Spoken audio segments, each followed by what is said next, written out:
Olá pessoal, então vamos dar sequência então à nossa aula. Hoje a gente vai falar então sobre o trabalho de Bohr, né, que foi um dos modelos mais impactantes porque ele quantifica então os níveis de energia, mas como se deu isso daí?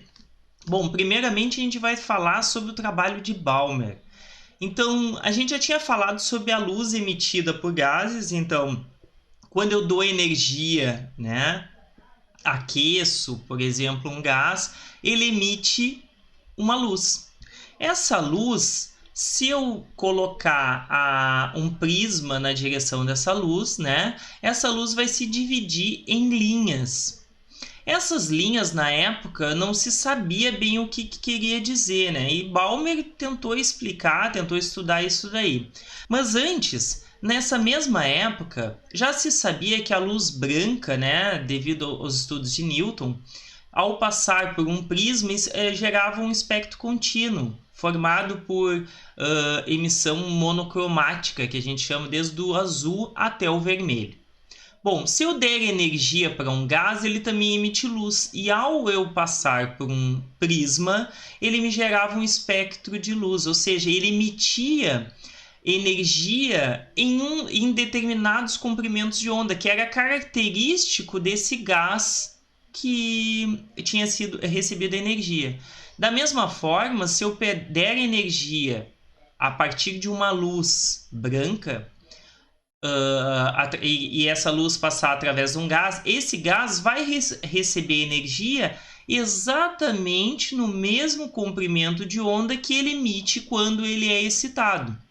Bom, aí dá origem ao que a gente chama hoje de espectro de emissão e absorção, e que isso vai ser uma impressão digital do gás que deu origem. Bom, o que quer dizer então, né, esse espectro de luz, né? Então a radiação eletromagnética, a gente vai caracterizar ela com dois parâmetros, basicamente: frequência, que vai ser o número de ondas, ou seja, o número de máximos ou o número de mínimos dessa onda, que passa por uma fração de tempo. Isso é a frequência, né?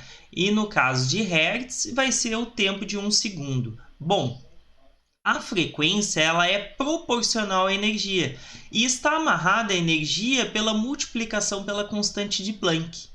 Então, se eu aumento a energia, aumenta a frequência. Se eu diminuo a frequência, diminui a energia.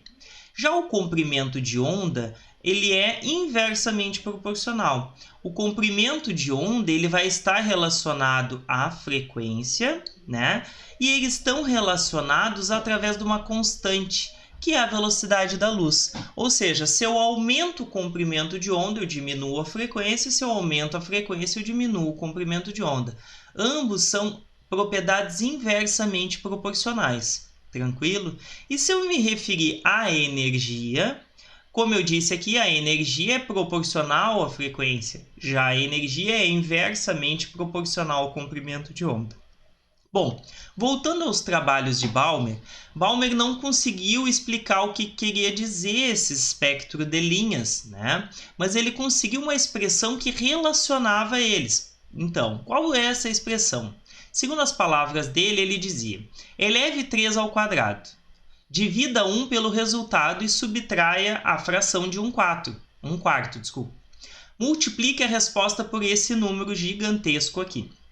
Com isso, obteremos a frequência da linha do espectro vermelho, né? Então, hoje, se a gente tirar, né, as informações dessa frase dele, dessa parte do texto, e transformar numa equação, nós teremos essa equação aqui, que é um pouco mais amigável para nós. Mas ela quer dizer a mesma coisa, ó. Eleve 3 ao quadrado. Divida 1 pelo resultado. Subtraia de 1/4 e multiplique agora aquele número gigantesco por uma notação científica, mas é o mesmo número. Isso a gente vai ter a frequência, né, relacionada a 6,56, ou 1 sobre lambda, né? 1 sobre o comprimento de onda. Aqui eu tenho frequência, ou seja, a gente vai chegar à frequência relativa a este comprimento de onda. Tranquilo?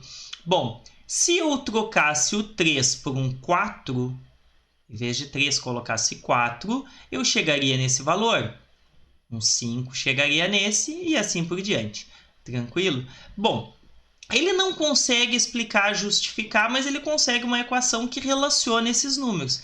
Cabe a um próximo estudioso chegar a uma relação física para isso. Quem foi esse senhor? Foi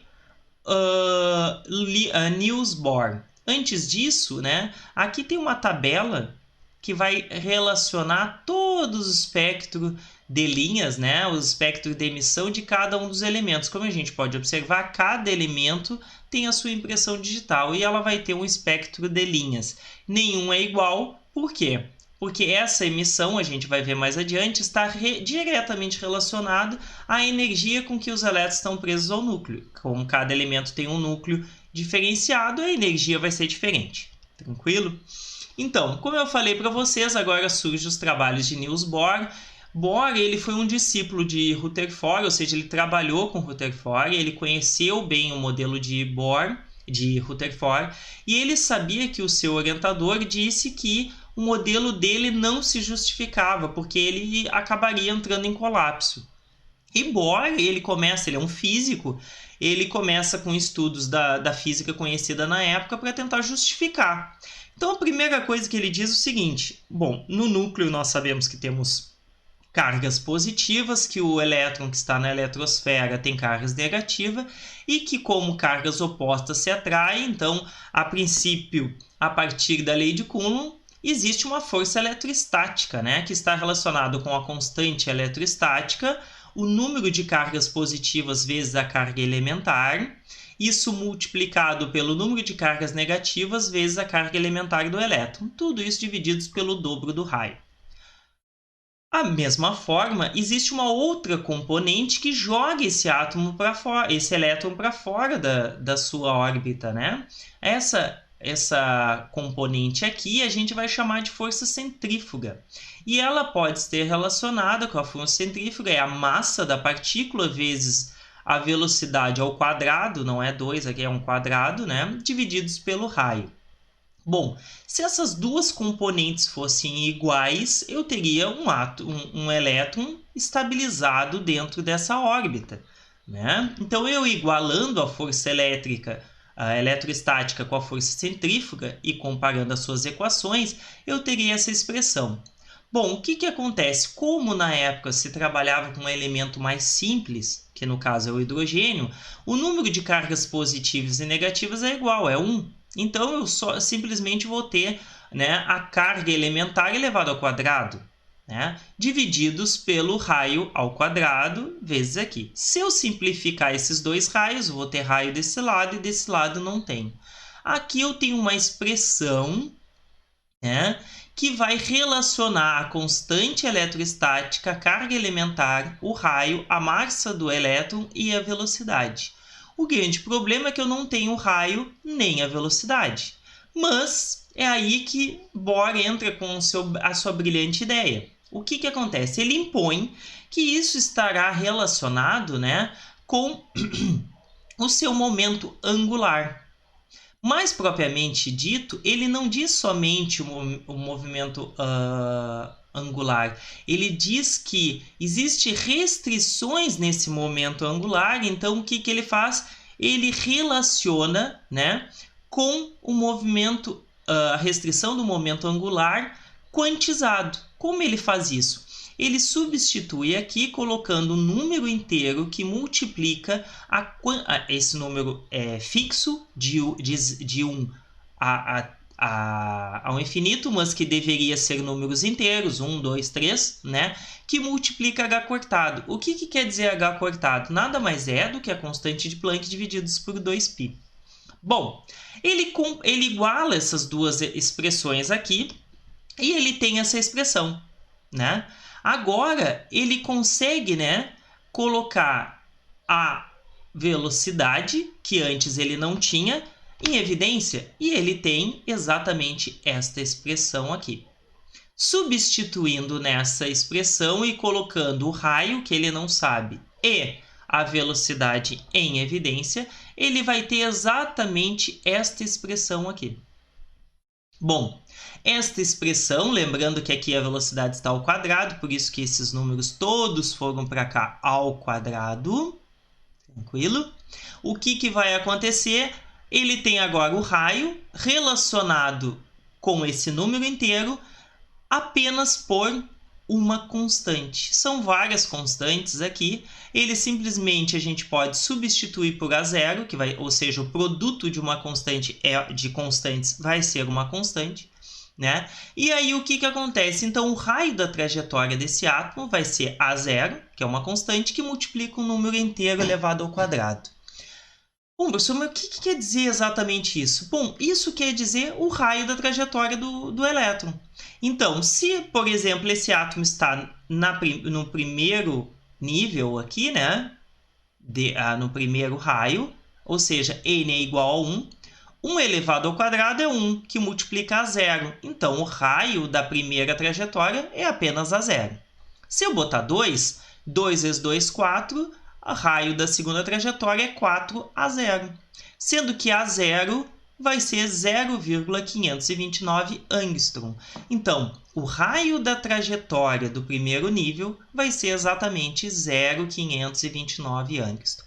Bom, com isso, Bohr ele consegue quantificar o raio da trajetória. Isso já é um avanço para a época, porque até então não se sabia disso. Uma outra característica que ele faz, ele começa a quantificar a energia de cada nível. E mais importante do que a energia de cada nível é a diferença entre os níveis. E como ele faz isso? A variação da energia entre os níveis vai ser a energia do nível final, né, menos inicial, como qualquer variação. Né? E como é que eu calculo a variação da energia? A variação da energia de E1 é menos EH. Esse EH é uma constante que está relacionado com o raio, né? Com a energia entre as cargas do núcleo. Nesse caso, a gente sabe que o hidrogênio, então a gente só está falando de a carga fundamental elevado ao quadrado. Mas se fosse outra, a gente estaria levando em consideração o número atômico, o número de cargas, né? 1 sobre o número do nível que a gente está calculando. Bom, se eu melhorar isso daqui, eu vou chegar nessa expressão.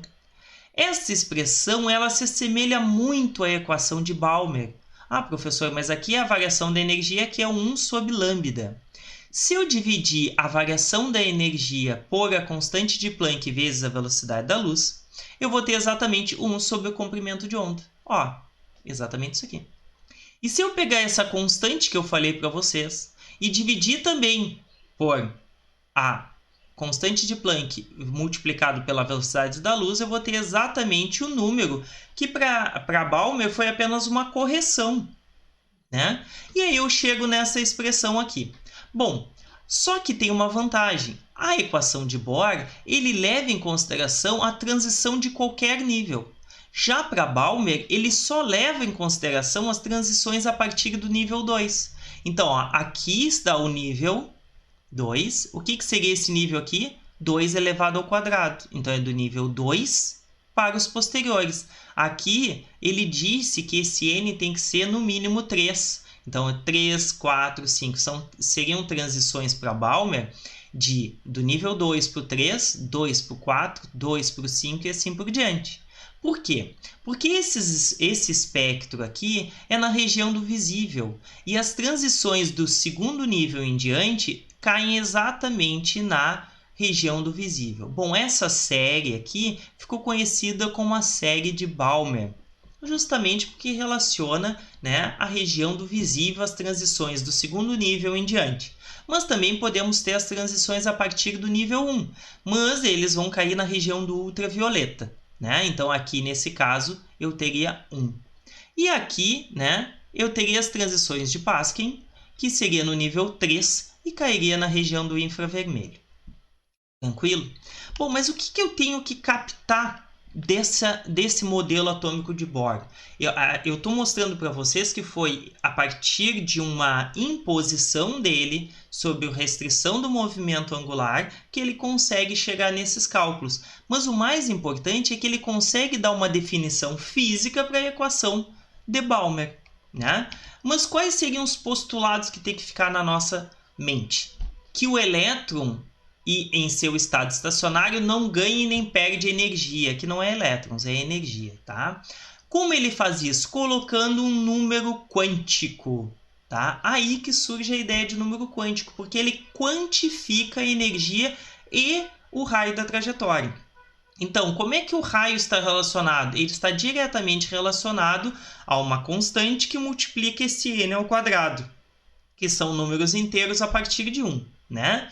E que a energia desse nível está relacionado com uma constante que é EH, 1 sobre o nível ao quadrado. E aí eu poderia ter nível 1, 2, 3, eu consigo então agora quantizar tanto a energia quanto o raio da trajetória do meu elétron. Um outro postulado é o seguinte, que apesar dele ter uma energia, ele pode ganhar energia. Só que não qualquer energia. Ele tem que ganhar uma quantidade específica de energia, que é exatamente a variação entre um nível e outro. Qualquer valor diferente disso, ele não vai absorver essa energia. Por isso que ele absorve determinados comprimentos de onda, porque são comprimentos de onda relacionados a esse nível, essa quantidade de energia. E quando eu dou a energia, esse elétron aqui poderia passar de um nível 1, por exemplo, para um nível 2. E aí, nesse nível 2, ele estaria no modo que a gente chama de modo excitado. Esse modo excitado, né, ele é instável e ele automaticamente ele vai tentar voltar para o nível mais estável emitindo energia. Qual é essa energia que ele vai emitir? Exatamente a mesma energia que ele absorveu em cada uma das transições. Bom, o que acontece? Aqui a justificativa seria para os átomos de hidrogênio e hidrogenoides, ou seja, aqueles que têm um elétron na eletrosfera. Mas se eu extrapolar para outros elementos, essas raias, né, essa emissão da energia absorvida e emitida estará diretamente relacionado com o número de prótons presentes no núcleo. Então, cada átomo vai absorver e emitir em um determinado comprimento de onda. Isso justifica justamente hoje nós podermos ter, né, as diferentes colorações nos fogos de artifício no início do ano. Bom, além disso, a equação de Bohr consegue justificar uma energia que até então não se sabia bem o que era. Este senhor, Roentgen, ele estuda essa energia emitida, né, que ficou conhecida como raio-x por não se saber do que se tratava, e aí ele faz alguns estudos e ele consegue tirar a primeira radiografia. Aqui está a mão, né, da sua esposa, até um anel aqui, e aí o raio-x ele data de 1895. Só que ele não sabe, ele não consegue explicar o que tem aí, o que ocorre, né? Na verdade, vamos pensar o que é o raio-x. Vamos imaginar que eu dei energia não para o salto, mas para eu expulsar um elétron de uma camada mais interna. Esse elétron indo embora, o próximo elétron na camada seguinte vai ver que tem uma lacuna e se ele voltar para cá, ele vai para um estado de menor energia, o mais estável. E ele vai liberar uma energia, ou seja, a energia do retorno. Essa energia do retorno liberada é o raio-x. Bom, o raio-x pode estar relacionado justamente com a equação que Bohr desenvolveu. Só que olha aqui que agora entra o número Z, que é o número atômico, né? O número de partículas presentes no núcleo e o número de partículas presentes na eletrosfera, né? Antes, aqui, tanto o número de prótons como o número de elétrons era 1, porque eu estou falando de hidrogênio. Agora eu preciso levar em consideração porque eu estou trabalhando em outros elementos. Inclusive, a partir dessa expressão e a energia relacionada com o número atômico, né? Moseley entra na história. Quem foi Moseley? Ele relaciona essa energia com o número atômico de diversos elementos que se conhecia na época. Então, até então, o que a gente vai ver posteriormente, que é a tabela periódica, que trabalhava com a massa atômica, vai começar a relacionar, então, os elementos justamente pelo número atômico, envolvendo essa equação aqui desenvolvida por Bohr e trabalhada por Moseley.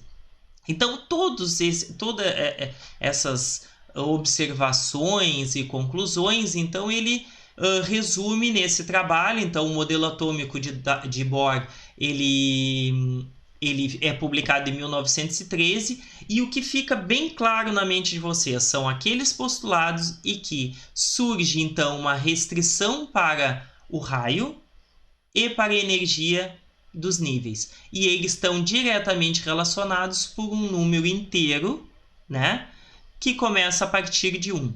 Bom, o modelo de Bohr, ele consegue justificar perfeitamente os átomos, como eu disse, de hidrogênio e hidrogenoides. Aqueles que têm um elétron na eletrosfera, como, por exemplo, o hélio+, né? O hélio que perdeu um elétron e fica com um elétron.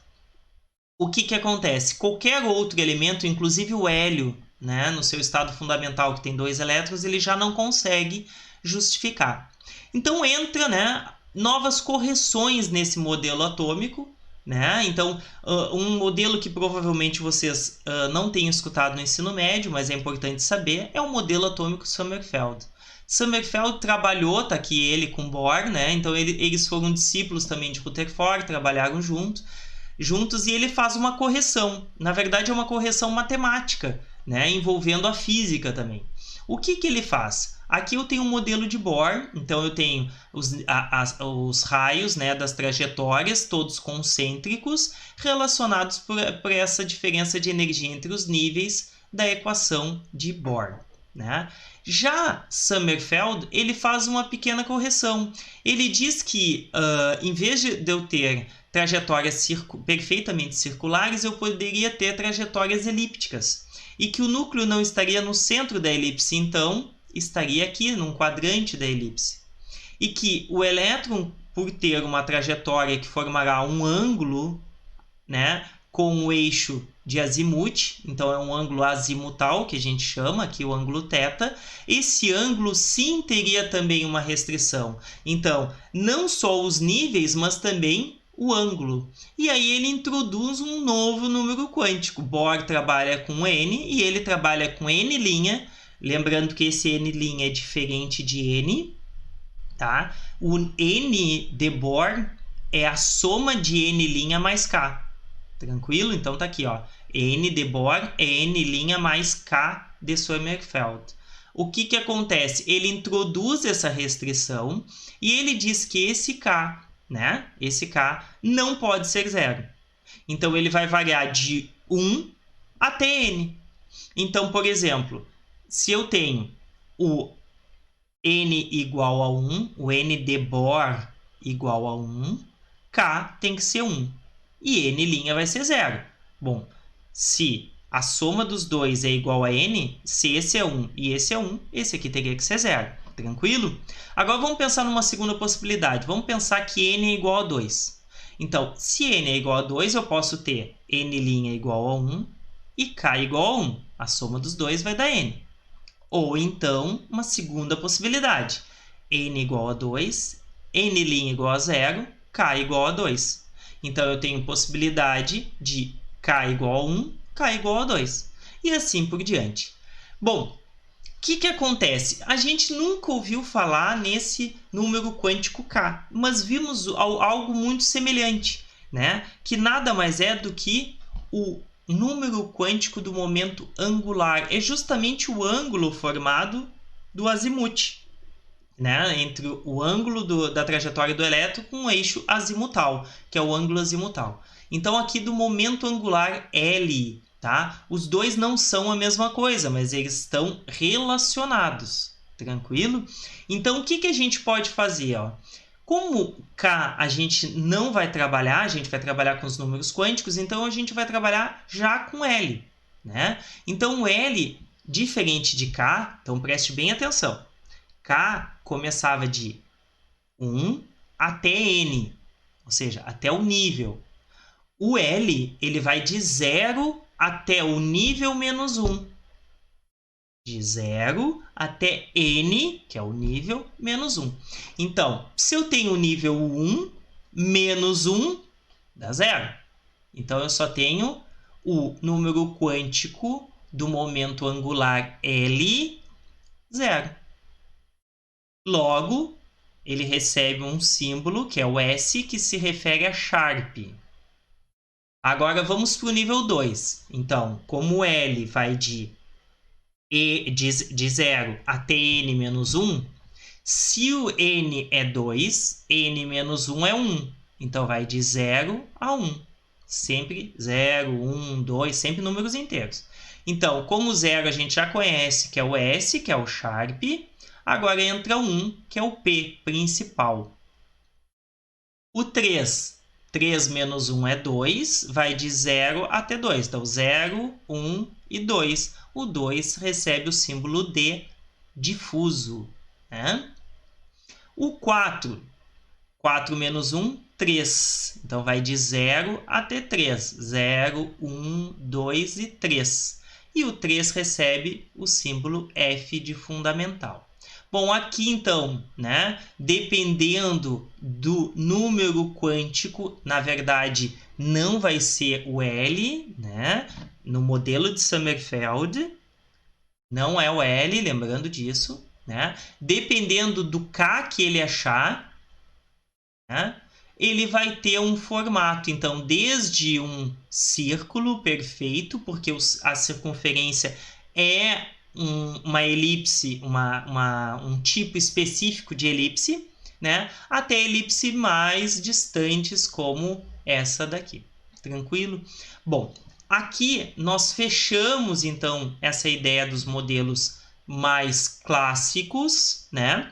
E o de Borja e de Sommerfeld já são considerados modelos pré-quânticos, porque ele leva em consideração a física clássica, mas já dá algumas ideias da física quântica. E mais adiante, agora a gente vai começar a afinar e entrar na física quântica. Lembrando, o objetivo não são os cálculos, é que vocês entendam como se deu a construção do pensamento da época e que importante é que vocês saibam que existe o espectro de emissão e de absorção, que é característico de cada elemento, porque isso vai estar diretamente relacionado com a transição, né, dos níveis de energia relacionados com aquela equação de Bohr. Tranquilo? Também a gente vai trabalhar com o modelo de Bohr, que os níveis e o raio da trajetória é quantificado, né?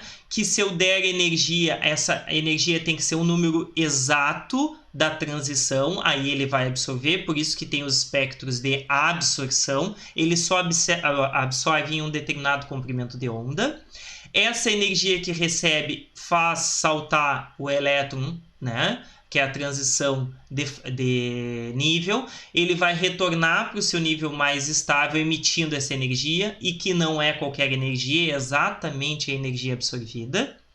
Também que existe o raio-x, que nada mais é quando eu dou energia suficiente para tirar aquele elétron do nível mais interno.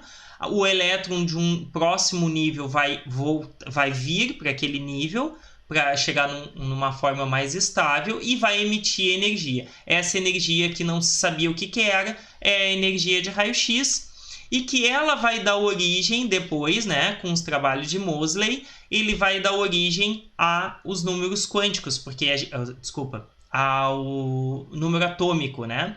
Então ele vai relacionar a energia envolvida com o número de prótons presentes no núcleo, que é o número atômico.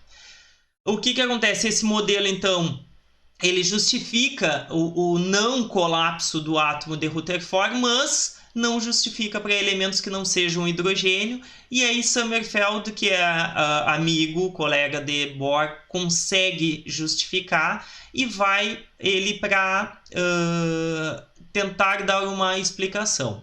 A gente vai ver que esse modelo funciona até aí, né? Mas que daqui para diante a gente vai começar a trabalhar com dados da mecânica quântica.